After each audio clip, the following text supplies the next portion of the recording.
नमस्कार दोस्तों, आप सभी का स्वागत है उत्प्रेक्षा क्लासेस में। आज हम क्लास 10th हिंदी का चैप्टर नंबर 9 अविन्यो इसके जो है फुल चैप्टर के एक्सप्लेनेशन करने वाले हैं। तो आप लोग वीडियो को शुरू से लेकर लास्ट तक जरूर देखिए। अगर आप लोग जो है चैप्टर 1 से लेकर चैप्टर 8 तक ही देखे हैं तो उसका एक्सप्लेनेशन को भी करवा चुके हैं, उसके ऑब्जेक्टिव को भी करवा चुके हैं, उसके सब्जेक्टिव को भी करवा चुके हैं। तो जरूर देख लिए। चैनल के जो है लिस्ट में देखिए, नहीं तो हम लिंक जो है वीडियो के डिस्क्रिप्शन बॉक्स में देंगे, वहाँ से देख सकते हैं। जो है PDF लेना चाहते हैं तो टेलीग्राम ज्वाइन कर सकते हैं, उसका लिंक भी जो है वीडियो के डिस्क्रिप्शन बॉक्स में है। पहले हम लेखक के परिचय के बारे में देख लेंगे। आप सभी को पता होगा सबसे ज्यादा क्वेश्चन जो है लेखक के परिचय से आता है। यूं के लेखक हो जाते हैं अशोक वाजपेयी। इसके बारे में हम देखेंगे। अशोक वाजपेयी का जो जन्म 14 जनवरी 1941 इसमें दुर्ग छत्तीसगढ़ में हुआ था। यहाँ पर इसका जन्म पूछा जाएगा तो आप लोग याद रख सकते हैं 16 जनवरी आज जो है 1941 ईस्वी। कहाँ पे? तो दुर्ग जो है छत्तीसगढ़ में। और देखिए इनका किंतु जो है मूल निवास स्थान जो है सागर मध्य प्रदेश में है। अगर ऑब्जेक्टिव में पूछा जाएगा इसका जो है मूल निवास स्थान कहाँ है तो सागर मध्य प्रदेश में। इसका जन्म कब हुआ था तो 16 जनवरी 1941 ईस्वी में। कहाँ पूछा जाएगा तो दुर्ग छत्तीसगढ़ में। यहाँ पर आप लोग को याद रखना है। उनके माता का नाम जो है निर्मला देवी है। आप लोग को ऑब्जेक्टिव पूछा जाता है इसके माता जी का क्या नाम है, अशोक वाजपेयी का। तो यहाँ पर आप लोग को याद रखना है निर्मला देवी। इसके पिता का नाम है प्रेमानंद वाजपेयी। यहाँ पर इसको ऑब्जेक्टिव में बनता है इसके पिताजी का क्या नाम है तो प्रेमानंद वाजपेयी। अब आगे देखेंगे उनकी जो है प्रारंभिक शिक्षा जो गवर्नमेंट हाई सेकेंडरी स्कूल में हुआ था। यहाँ पर इसके जो है प्रारंभिक शिक्षा कहाँ हुआ था ऑब्जेक्टिव में पूछा जाएगा तो गवर्नमेंट हाई सेकेंडरी स्कूल में, जो कि कहाँ था तो सागर में हुआ था। आगे देखेंगे हम सागर विश्वविद्यालय से उन्होंने जो है BA किए, बैचलर ऑफ आर्ट किए थे। तो यहाँ पर आपसे ऑब्जेक्टिव बनेंगे किस विश्वविद्यालय से जो है BA किए थे तो यहाँ पर याद रखिए सागर विश्वविद्यालय। आगे अंग्रेजी से जो है MA किया, ऑब्जेक्टिव बनेगा अशोक वाजपेयी जो है किस विषय से जो है MA किए। तो यहाँ पर आप लोग को याद रखना है अंग्रेजी जो सब्जेक्ट है उससे जो है MA किए थे। किस कॉलेज से किए थे? सेंट स्टीफेंस कॉलेज जो कि दिल्ली में है। आगे हम देखें उन्होंने जो है वृत्ति के रूप में भारतीय प्रशासन सेवा को अपनाया था। यानी जो उसके पेशा और काम के रूप में किसको अपनाया था तो भारतीय जो प्रशासनिक सेवा होता है यानी UPSC से जो एग्जाम देकर बनता है उसको अपनाया था। वे महात्मा गांधी अंतर्राष्ट्रीय हिंदी विश्वविद्यालय के प्रथम कुलपति के सेनावृत्त के रूप में हुए। आगे चलकर जो है उन्होंने जो है महात्मा गांधी अंतर्राष्ट्रीय हिंदी विश्वविद्यालय के प्रथम क्या थे तो कुलपति थे। बहुत ही बड़ा पद होता है कुलपति किसी भी विश्वविद्यालय का। पर जो है ये काम किए थे। वे जो है दिल्ली में भारत सरकार का कला अकादमी के निर्देशक बने। अशोक वाजपेयी 3 दर्जन मौलिक संपादित कृतियां प्रकाशित थे। उन्होंने जो है 3 दर्जन मौलिक संपादित यानी जो है 1 दर्जन में 12 होता है तो भारतीय 36 जो है ये मौलिक और संपादित कृतियां प्रकाशित किए। शहर अब भी जो है संभावना, जैसे वहाँ पर कुछ कुछ कृति है उसको याद रखना है। एक पतंग अनंत हो बहुत ही महत्वपूर्ण है। यहाँ पर कहीं नहीं वहीं हमारा हो जाएगा थोड़ी सी जगह, ये भी जो है बहुत ही महत्वपूर्ण है। आगे उनकी कविता संग्रह जो है देखिए यहाँ पर फिलहाल ये भी जो है बहुत ही महत्वपूर्ण है कविता संग्रह। पूर्वा जो है कुछ पूर्वाग्रह ये भी महत्वपूर्ण है उसकी कविता संग्रह। आगे हम देखेंगे कविता का जो है गल्प, ये भी जो है इसका हो जाएगा कविता कहा गया है। और उसकी आलोचनात्मक पुस्तक देखिए, जैसे उसकी कुछ कुछ आलोचनात्मक पुस्तक है। जैसे यहाँ पर देशराज साक्ष्य बहुत ही महत्वपूर्ण है। साहित्य विनोद ये भी जो है बहुत ज़्यादा महत्वपूर्ण है। कला विनोद, कविता का जनपद, ये सभी जो भी है ये बहुत ही महत्वपूर्ण है। इसका क्या तो आलोचनात्मक पुस्तक।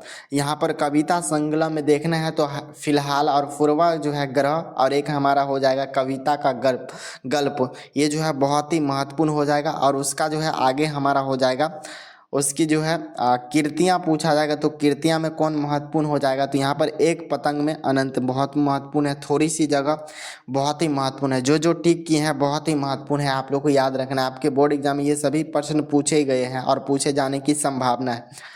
अब आगे हम यहाँ पर देखेंगे कि उन्होंने जो है कई पत्रिकाओं का भी संपादन किया, यानी जो न्यूज़ पेपर होता है कई पत्रिका का संपादन किया। जैसे यहाँ पर देखिए बहुत ही महत्वपूर्ण जो उसका फेमस न्यूज़ पेपर है पत्रिका वो हमारा पूर्वाग्रह हो जाएगा। यहाँ पर आप लोग को याद रखिए बहुत ही महत्वपूर्ण है। आगे आदि जो है ये समास, ये भी जो है आदि प्रमुख, ये जो है इसके क्या हो जाएंगे तो पत्रिका संपादक। अशोक वाजपेयी को जो है साहित्य अकादमी की जो है पुरस्कार, दयावती मोदी कवि शेखर सम्मान, फ्रेंच सरकार का officer, of the order of cross 2004 में सम्मानित किया चुका है। यह जो पाठ उनके अविनियो नामक जो है गद्य एवं कविता के सृजनात्मक संग्रह से संकलित है। ऑब्जेक्टिव बनेगा अविनियो जो है कहाँ से लिया गया, तो उसका एक पाठ है अविनियो नामक गद्य एवं कविता के जो है ये सृजनात्मक जो है संग्रह से लिया गया है। ये अविनियो दक्षिण फ्रांस के एक मधुबन ईसाई मठ है। यहाँ पर आप लोग यहाँ से देख लीजिए अविनियो क्या है, तो एक प्रकार का जो है ये दक्षिण जो फ्रांस है उसमें जो है अविनियो एक जो है एक ईसाई मठ है, मध्ययुग का एक ईसाई मठ है। यहाँ लेखक जो है 21 दिनों का एकांत रचनात्मक प्रवास अवसर पाया जाता है।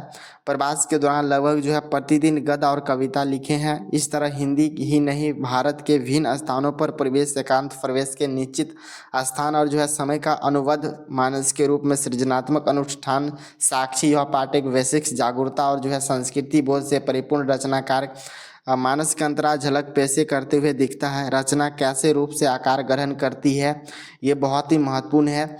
कोई भी रचना महज एक शब्द व्यवस्था पर नहीं होती है, उसकी जो है निर्माण प्रक्रिया में रचनाकार की प्रतिभा उसके जो है जटिल मानस के साथ स्थान में प्रवेश की भूमिका भी महत्वपूर्ण होता है। हम इस चैप्टर को एक्सप्लेनेशन करने वाले हैं। दक्षिण फ्रांस में जो है रोन नदी के किनारे अवस्थित एक अविनियो नामक एक पुरानी शहर है।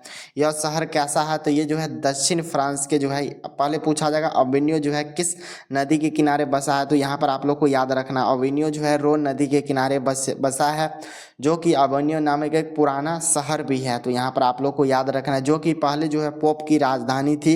यहाँ पर ऑब्जेक्टिव याद रखना है अविनियो जो है पहले क्या था, तो पोप की राजधानी।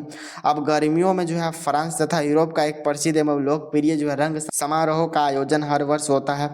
जब यानी गर्मी का समय होता था तो यहाँ पर फ्रांस तथा यूरोप एक प्रसिद्ध है, यहाँ पर लोकप्रिय के लिए जो है रंग समारोह का आयोजन किया जाता था हर एक वर्ष। आगे देखिए हमारा रोन नदी जो है दूसरी ओर एक नई बस्ती है जहाँ जो है फ्रेंच के शासकों को फोफ की गतिविधियों पर नज़र रखने के लिए एक किला बनाया था। ये जो रोन नदी है ये हमारा मान लीजिए ये हमारा क्या है, इस साइड हम मान लेते हैं ये हमारा अविनियो है, इसमें हमारा नदी है और इस साइड जो है एक बस्ती है, नई बस्ती है जहाँ पर जो है फ्रेंच के शासकों पोप की गतिविधि, यहाँ पर जो भी फ्रांस के शासक होते थे पोप की जो एक्टिविटी होता था उस पर नज़र रखने के लिए एक किला बनाया गया था। बाद में वहाँ जो है लाज शत्रुज जो है काथुसियन संप्रदाय के एक ईसाई मठ बना जिसका जो है धार्मिक उपयोग जो है 14वीं शताब्दी में फ्रेंच क्रांति के तक हो रहा था।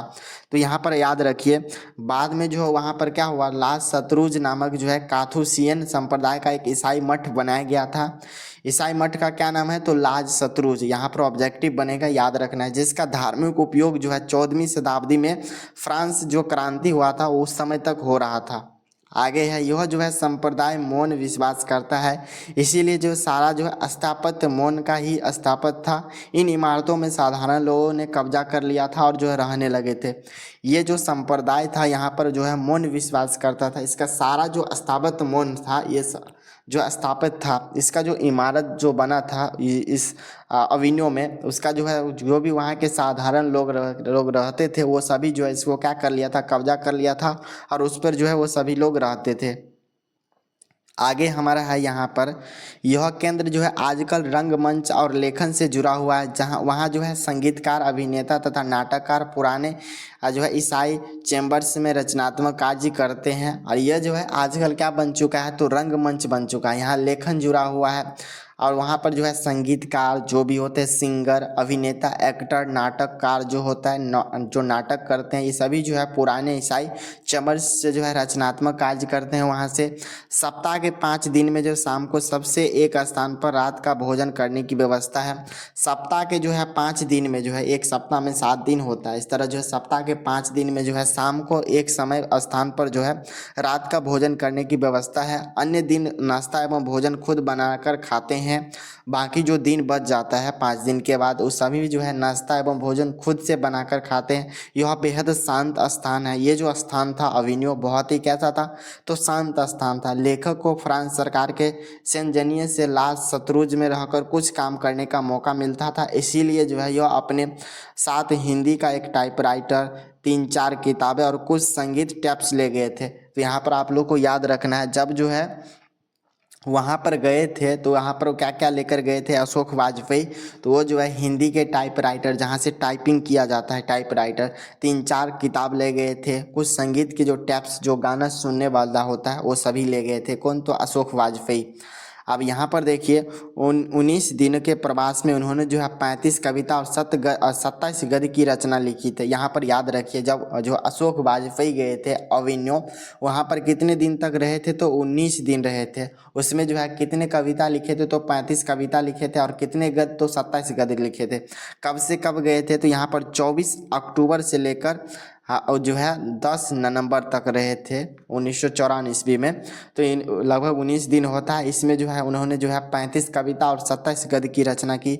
लेखक को यह स्थान काव्य की दृष्टि से अति उपयुक्त लगता है। जब लेखक वहाँ पर गए तो यह जो है काव्य की दृष्टि से यह स्थान क्या है? तो बहुत ही उपयुक्त माना जाता है। इसीलिए जो है विशेषता के कारण उसे इतने समय में इतने अधिक कविता लिख पाए।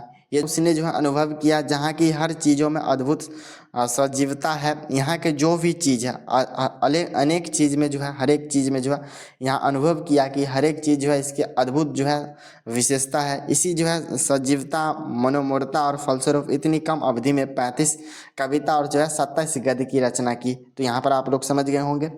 आगे हमारा है रोन के किनारे जो है रोन के किनारे नदी है। यहाँ पर आप लोग को याद रखा अविन्यो जो है किस नदी के किनारे ऊपर ही बता चुके हैं रोन नदी। यह तात्पर्य यह है कि एक तरफ एक छोटा सा गांव जो क्या नाम था पर आप लोग को याद रखना है विलनव।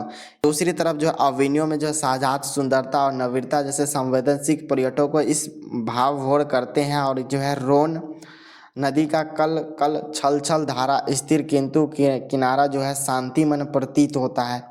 यहाँ पर बताया जा रहा है ये मान लीजिए हमारा ये क्या हो जाता है ये नदी है इसमें पानी है। इस साइड जो हमारा क्या हो जाता है? तो विल नव नाम का क्या है? तो जो है गांव है छोटा सा गांव। और इस साइड जो है क्या है? तो अविन्यो है। इस साइड हमारा विल नदी है। और इस साइड जो है क्या करते थे लेखक गए थे तो उसी समय जो है कविता लिख रहे थे। तो वहाँ पर देखें वो नदी का जो जल होता है जल कल कल छल छल धारा ऐसे क्या होता है? तो प्रतीत होता है जो कि किनारा जो है शांति का प्रतीत होता है। लेखक स्वयं स्वीकार करता है कि नदी के समान ही कविता हमारे ही रही।